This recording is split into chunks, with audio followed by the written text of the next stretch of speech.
Okay na po, mga lods. Kami ay pauwi na. Tapos na pong kargahan ng isang bangka. Kuha na po namin ng karga ng isang truck. Pauwi na po kami. Pinapaklas na lang po yung tali para kami ay makalis na. Bukas pa ulit. Pauwi na po kami yan. Kuha na po namin ng 9 tons na karga ng isang truck.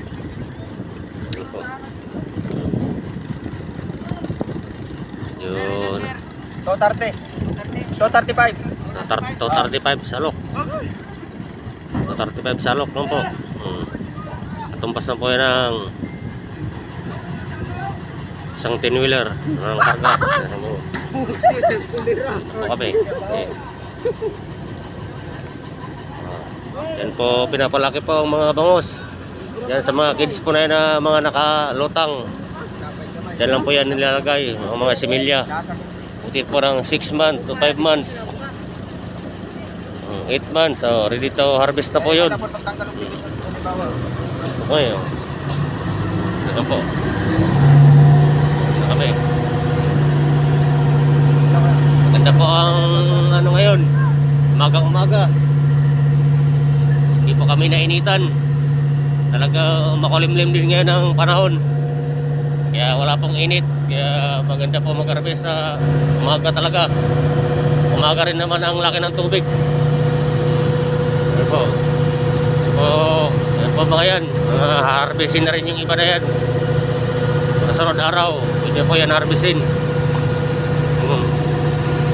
Marami pa po ang harvestin dito mga lod. Pauwi na kami kay Irit. Inirit na po ng aming driver para amin na pong klasihin yan sa gilid ng mga bangos.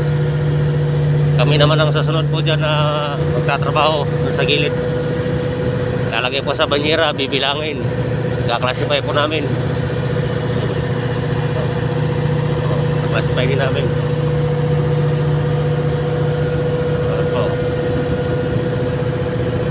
Dito naman po, may nagpapalit po ng lambat.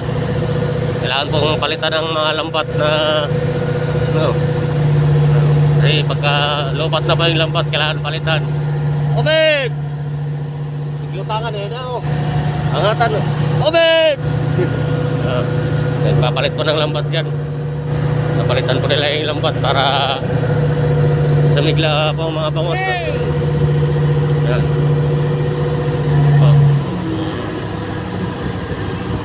Ilambat daw, ilambat.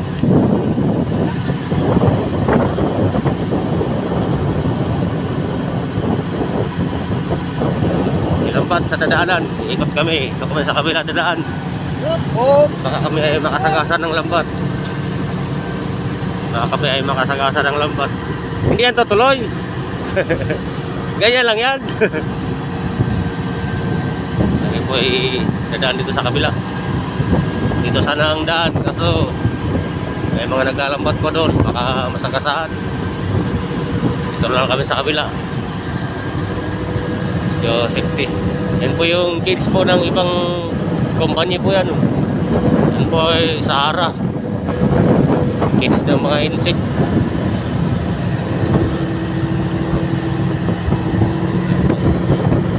Tama-tama lang po ang good size lang po itong mga bangos na ito. Tama-tama lang po ito pang market. 500 grams. 500 grams lang po ngayon ang ina-harvest namin.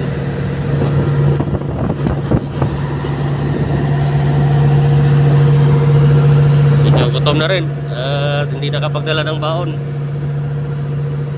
Gutom na rin ay. Kaya kailangan pong i-irit ang makina. Ang view dito sa Quezon Province. Marami pong malalaki mga bundok.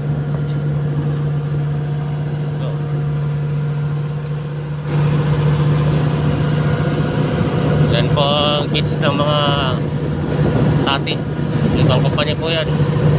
Tati naman po yan.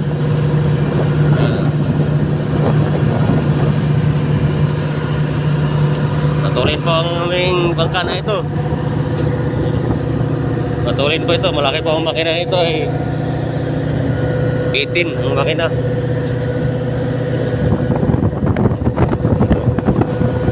Oh. Yan po nung okay po. Maraming salamat po sa panonood. Mga Lods, God bless po sa inyong lahat.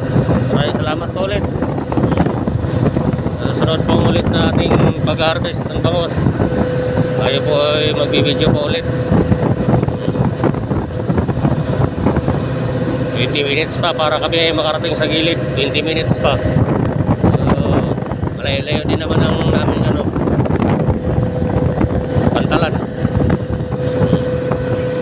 Okay po. Ito po. Maraming salamat po mga Lord. Panonood po. Okay. Lord. Okay, salamat po. May pauwi na. Ang mga karga ng mga bangos.